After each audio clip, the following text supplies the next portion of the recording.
Hello, I'm Frost, and this is your weekly EVE Online war update. So this week we're going to do things a little bit differently. We're just going to focus on two battles. Both these battles took place in M2 TAC XFE. The first one was on Wednesday 30th of December 2020. The second one was on Saturday 2nd of January 2021. The first one broke loads of records, became the most extensive battle in EVE history, and it was literally just... And as for the second one, let's just say things did not go as expected, and it was a case of...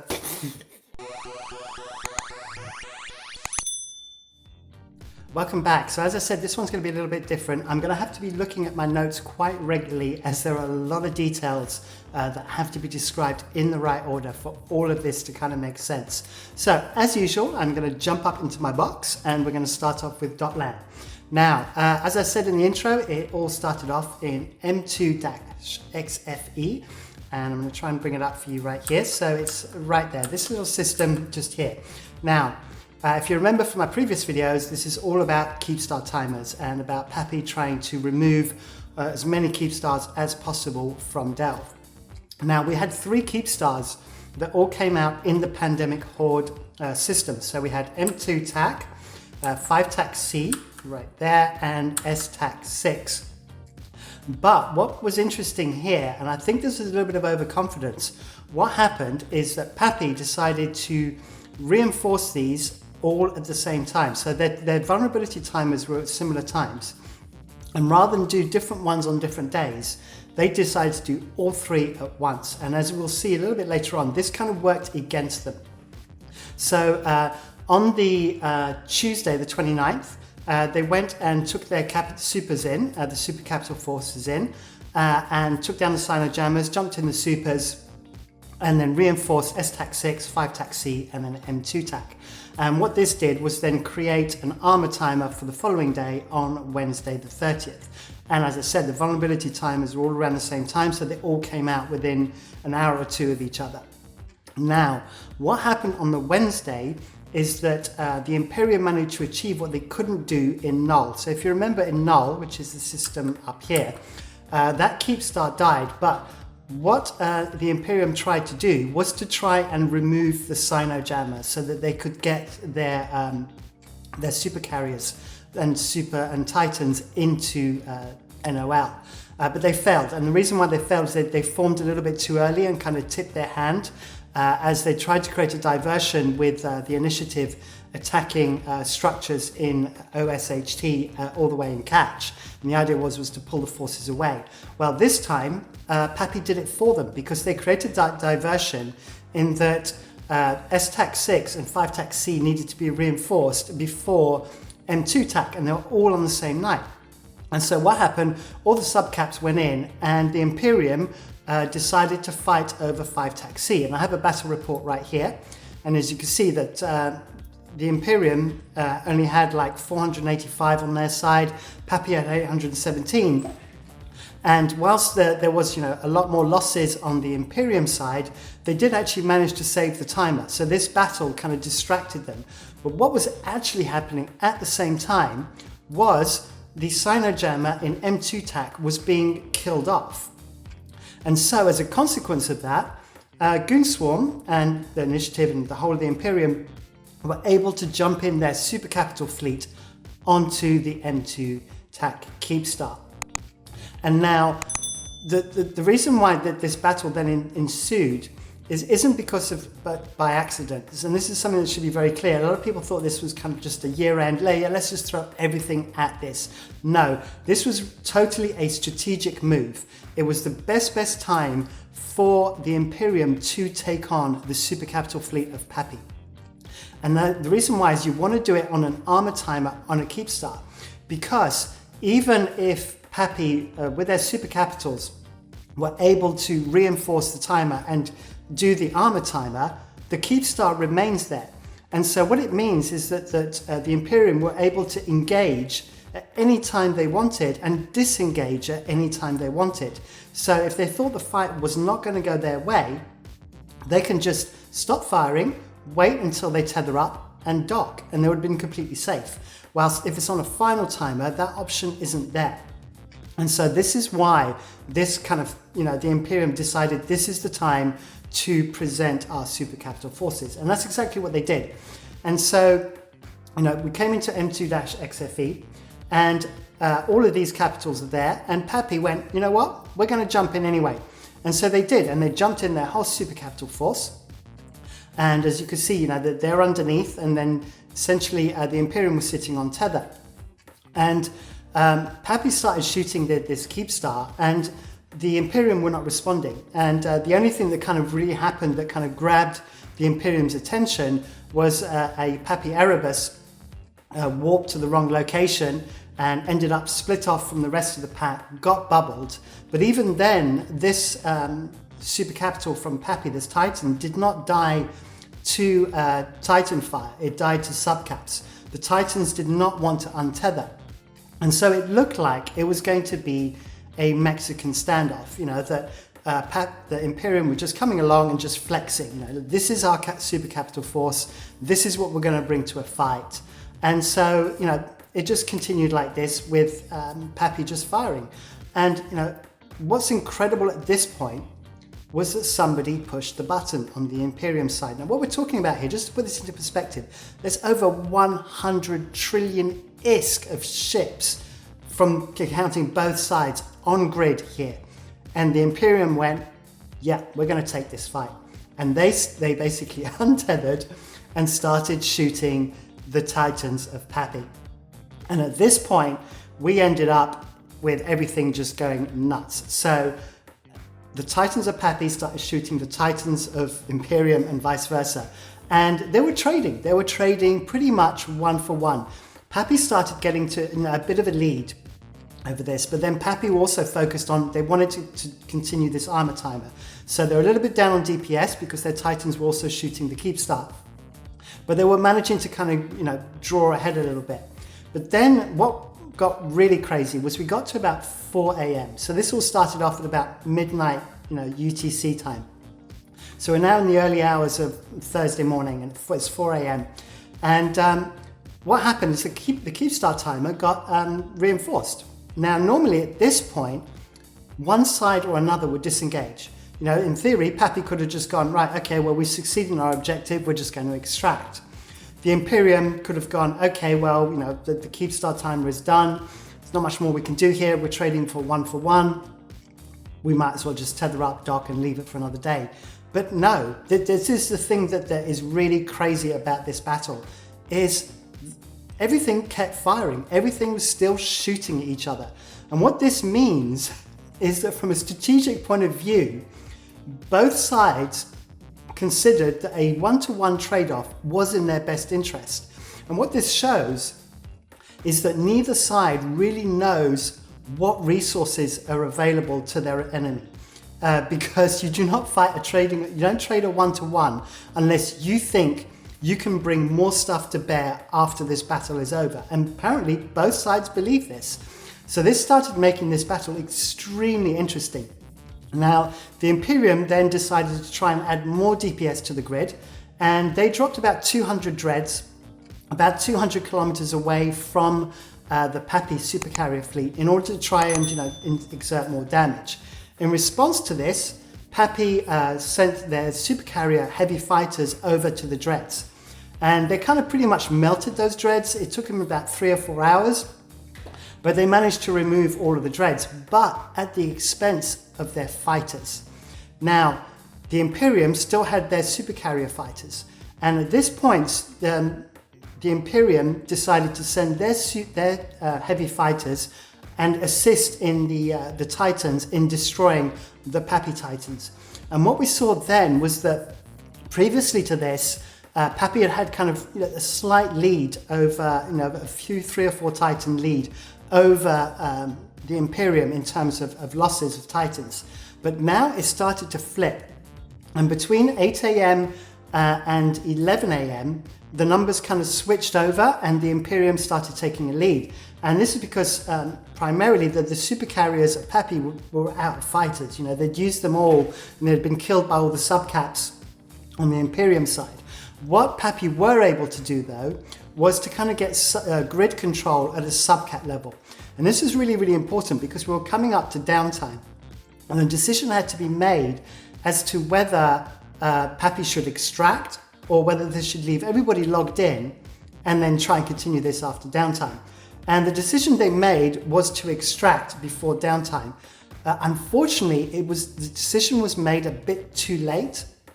And as a consequence of this, they weren't able to clear out all of the bubbles fast enough because they had protective bubbles around them. When you're in a supercarrier fleet, a supercapital fleet, you put bubbles around yourself so that when you disconnect, if you disconnect by accident, you don't get warped off to a safe with your Titan, which can then be tackled by subcat fleets. And so you bubble your own fleet to save yourself from warp-offs during disconnects. But these bubbles had to be cleared. And I don't think there was enough preparation in this. I don't think they'd refitted all to smart bombs and their high slots. And so they weren't able to clear the smart bombs fast enough. Also, I think a few apostles were still in siege from repping Titans, and they weren't able to jump out either. And so at the end of, just as downtime hit, about 200 or so, I don't have an exact number, of Titans and apostles and supers were left caught still logged on at downtime. Then immediately after downtime, Imperium just went straight in and just bubbled all of that area to make sure that anything that tried to log in would now be trapped. And so that kind of leads us to the end of that battle. Now, the end result of this battle is we had over 250 Titans die. And like I said, the Imperium were ahead just by a few Titans, by about 5 or 6 or so. And we had a total of 21 trillion ISK lost. But the battle report itself, I've got it here somewhere. Here we go, is this the right one? MTAG2, yeah, you can see. So once again, these aren't completely accurate because obviously stuff died a little bit later on and things were a little bit late coming to the battle report. But you can see there's a 12 trillion loss on the Goonswarm side, 12 trillion loss on the other side. And numbers were pretty much completely balanced by the end of this battle. But like I said, 21 trillion ISK lost. And this equates, for the people that like to put a dollar value to $350,000 approximately of ships lost. Now, this put the Battle of BTAC R5RB, which took place in January 2014, in the shade, because that was literally 75 Titans lost for a total of 11 trillion ISK. And this time, like I said, we had over 250 Titans, and it was just the biggest battle ever in EVE history. And what was amazing about this was that both sides went away thinking, yeah, we've won this. This worked out in our favor. And so we then ended up in a situation where both sides were committed to the final timer, which was going to take place on Saturday. And oh boy, did things work out differently there. And so we get to Saturday, and both sides went max form, max CTA. This is the biggest fight of all time. We had 2.5 days of the news getting out to everybody who's in nullsec in EVE that the biggest fight was going to go down, and literally everybody logged in. We had people like Somali and Mr. V and all, old FCs and everything all coming back to the game. Literally everybody was showing up for what was going to be the biggest fight of all time.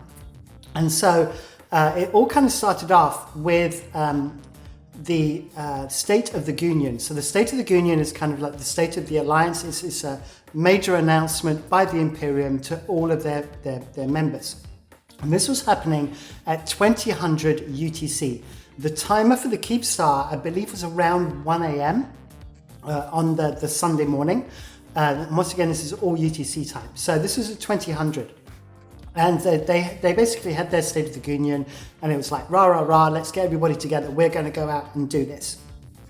But what happened then is that literally as the State of the Union ended, which took about 20 minutes, I believe, they pinged. So they pinged and went, right, let's log in now. And everybody started to log in on the Imperium side and started to fill up M2 TAC. So all of these super carriers and so forth and Titans that were logged off in that Keepstar and M2 started logging in, undocking, getting themselves on tether. But surprisingly, PAPI did not rage ping. Their form up time was 2 hours later, or 1.5 hours later by the time of the end of the Union. And so the Imperium had an extra an hour and a half to get on grid and get themselves in place before PAPI even started to form. Now, this seemed really strange, but there were some reasons behind it, which became clear later on. And the main reasons for this were, one, primarily because there were so many Titans that were logged off in bubbles. The PAPI side wanted to make sure that they had more Titans than they could possibly need. And so they were shipping Titans down. They had Titan hulls to spare. Up in the drone regions and up in different parts of Eve, and they were using the PAPI Keepstar chain to bring them down, and they were bringing these down since Thursday morning, since New Year's Day, but they literally were still arriving at like 2100 to 2200 UTC. So right up to the last minute, Titans were still arriving, and PAPI decided that they weren't going to commit to anything until they had all their Titans in place. Furthermore, a big part of the Titan Force, or a major part of the Titan Force, was also Fraternity, who are a Chinese alliance. Now, 2300 UTC is 7 a.m. For the Chinese alliances. So they were kind of alarm clocking, and they needed to wait for these guys to also wake up and to be able to participate to help boost up those numbers. So that was kind of why things started late. But by 2200, there were already 4,500 Imperium members in M2 TAC. And let me just double check my times here to see what worked out. Yeah, and so during this time, between 2200 and about 2330, the Imperium started moving their Titans away from the Keepstar and moving them down towards the log-off point of the PAPI forces. And these are all the Titans and Apostles and Supers that I mentioned that were all still caught logged off in M2 TAC. And the reason why was that this then put them in range of things like boson lances and AoE damage. So they could inflict just huge amounts of damage as these ships were logging in. So as this was happening, PAPI didn't actually start jumping into the system until 2330. And at 2330, it was only subcaps that jumped in. So all of the Supers and Titans, they all stayed just tethered on the Keepstar in T5Z. And so these subcaps jumped onto the Fortizar that was on grid with the Keepstar. And what this seems to suggest is that PAPI was setting themselves up to jump in on the Fortizar. You normally put in your subcaps first if you think you're going to be putting your supers directly on top of there, your supercapitals, because you want to make sure that you're not caught during that 30 seconds of vulnerability. So for those of you that are not aware, when you jump in with the supercapital on top of a structure, you do not immediately tether. There is a 30-second delay before that tether happens, and that's 30 seconds outside of tie-dye. And in that time, you can potentially be bubbled and trapped by enemy dictors and hictors. And so therefore, you need a supercapital fleet in first to make sure you can remove those dictors as quickly as possible to not create a bubble camp where the supercarriers and Titans are then trapped and then can't warp off. So that's what looked like was going to happen. Then at exactly midnight, over 5,000 PAPI start to jump. So we've got over 1,000, well over 1,000 supercapitals jumping all at once, plus also additional subcaps jumping. Now, as I said, this happened late because they were waiting for these reinforcements to happen. But at this point, things started to go really, really crazy. And before I just mention how crazy things get, I also need to mention where they jumped, because instead of jumping to the Fortizar, they jumped to a spot above the Keepstar. So all these sinos started lighting. I think there was 30 or 40 sinos that were lit all of a sudden above this Keepstar. And it basically showed the play that PAPI wanted to do. They wanted to jump in every single supercapital they had at the same time, out of range of the Titans that were below the Keepstar. so that they would hopefully get enough time to be able to get everybody in and get critical mass before the Titans were able to move, or before the supercarriers were able to get their fighters into place. So as soon as those sinos were lit, the supercarriers started moving their fighters over to the sinos, so they would be in place for when the Titans land. And PAPI were expecting losses of potentially 10 to 20 Titans before they were able to get that kind of critical mass. But this is where things got really, really strange. The first thing that happened is the warp tunnel became extremely long, and the first Titans did not start popping out until about 45 minutes after this initial jump was done at midnight UTC. So about 0045, Titans started popping out. Now this is what happened, and I'm going to show you a fit. What was happening is that the Titans were popping out of the tunnel without their pilots. The pilots were still in the tunnel, but the ship was showing on grid and without any mods whatsoever. On top of this, instead of all appearing en masse, I mean, we're talking over 1,000, supercapitals jumping. Instead, they were coming out like 5 or 6 at a time, maybe at a maximum of 10 every few minutes. And especially without any of the mods on them, the heavy fighters from the Imperium side just chewed right through all of these Titans. And this became, this kept on going for about a good half hour. And at that point, what then happened is that the PAPI decided to try and disengage. That it was clear that the server was having a complete meltdown. On top of this, we were then getting ghost Titans, where these Titans that were dying, the pilots were reappearing back in the Keepstar in T5Z, or they were appearing near the sun in T5Z. So they're dead on Z kill, the Imperium had killed them, and yet they're sitting in their Titan in the Keepstar or in space in T5Z. So it was clear things were going completely nuts at this stage. So PAPI tried to disengage, and the way they did this is they just force disconnected. So they just hit the little X in the top right hand corner or use Task Manager to kill the process, and then relogged. And the moment they were in T5Z still in the tunnel, because when you're in the tunnel, whilst the tunnel animation is going, you're in one side of the system you jump from, and then the system you jump to. And those that were still in T5Z, when they reconnected, it cancelled the jump and they were able to get back in. Now, one of the things that was pointed out was that, where was PL, where was Northern Coalition, where were Fraternity? They all jumped a few seconds later than Test and Legacy. And so as a consequence of this, this is why all of the kill mails that then happened that were Titan kill mails were all primarily belonged to Test and to Legacy.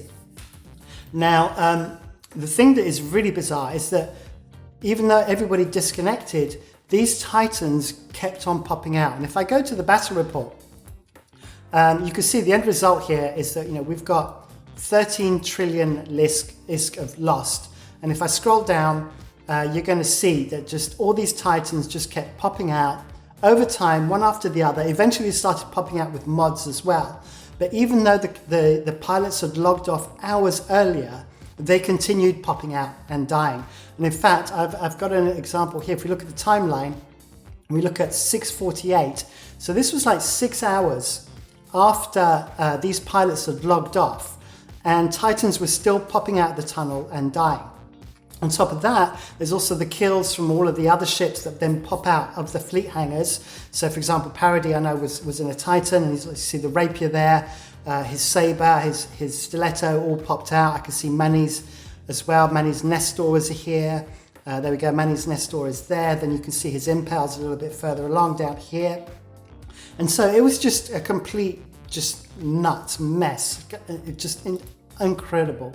Now, the reality of this is if we go back to the top of this battle report, if I can bring it up, there you go, is that in this battle, the reality is that PAPI lost. When it comes to these battles, you have to take into account, as Sky Marshals, as Coalition FCs, Block FCs, whatever you want to call them, you take the server behavior in tie-dye as part of the risk, and you kind of account for that. But we have to say on the flip side, nobody has ever seen this level of strange behavior on this level before. But it's not to say that it hasn't happened before. And in fact, I can give you a perfect example that if you remember with YZ9, which is one of my first videos that I started doing the war update, and I talked about the bubble wrapped Keepstar. If you remember that there was comments made by Imperium that they were having problems actually getting into system, whilst the PAPI side said they had no problems whatsoever. And that is essentially basically what we saw here, is that it looks like once you get to about 6,000, 6,500 pilots, we get into like proper spooky zone and really strange things start to happen. And so the difference is obviously, back then, this was kind of really new, that with the kind of levels that we're having, and now we're seeing it again. And obviously in this case, it happened with supers.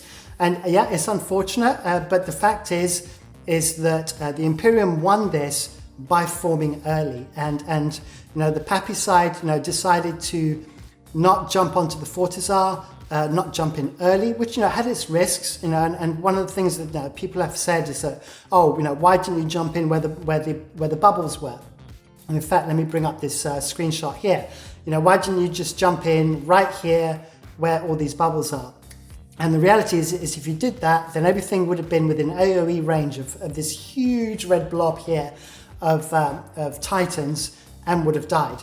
If they had jumped in on top of the Fortizar, then we would have had the issues that I mentioned earlier, that stuff would have been bubbled, potentially the fleet, they could have dropped bubbles like these you see here in between the warping points, and then you would have had the Supercapital force split up into two, which would have been disastrous as well.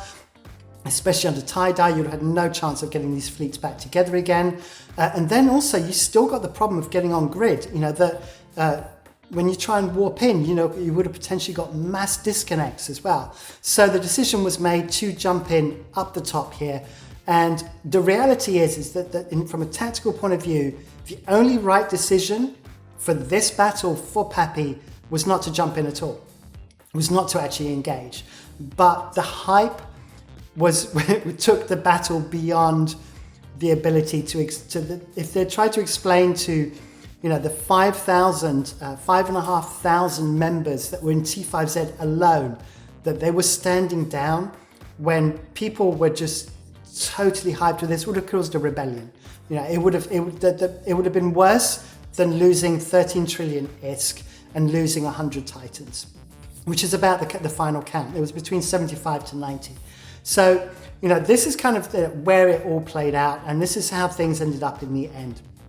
But the big thing to come out from this is it puts one really big question mark, and that is that we now have something called, I don't have a name for it, I don't think there is a name for it, I'm going to call it toon tanking, which is that in theory now we know that either 1DQ or T5Z, so that both the staging systems of PAPI and Imperium respectively, are now unassailable. They cannot be taken, because we now know if you put 6,000 people in a system, and especially if you put them in Tristans, Vexors, Carriers, or Supercapitals, and you undock all your drone, or you untether and unleash all your drones and fighters, nobody can jump in.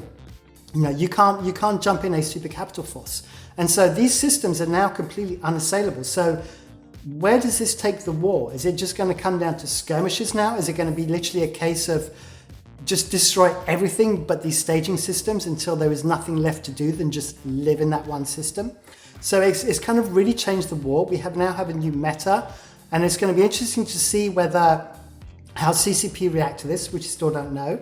The CSM are talking to CCP about this, and obviously, I can imagine they're looking at this in detail, or whether the players, which is normally what happens, the players adapt and find a way to kind of work around these limitations that we have found within the EVE Online gameplay.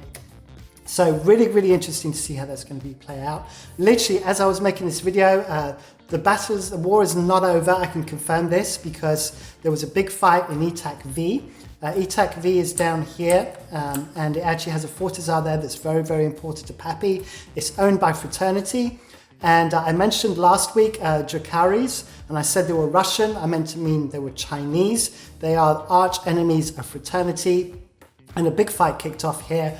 It was a 45 billion loss to the Imperium versus the 16 billion loss to the PAPI. It was all subcaps. I imagine we're going to see a lot more subcap battles at the moment until we know what we can do with supercapitals. Right, I am exhausted. I hope that all made sense to you. There was a lot of stuff to impart there. Big things happened, unexpected things happened. This is Eve. I hope you've enjoyed this. Please, hit that subscribe button, hit the bell icon for notifications.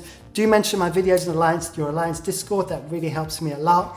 Come and join my Discord if you want, and we can always discuss things there as well. And I will see you next week, and we will see what this war brings. That's all from me. Thank you for watching. Until the next one. Bye.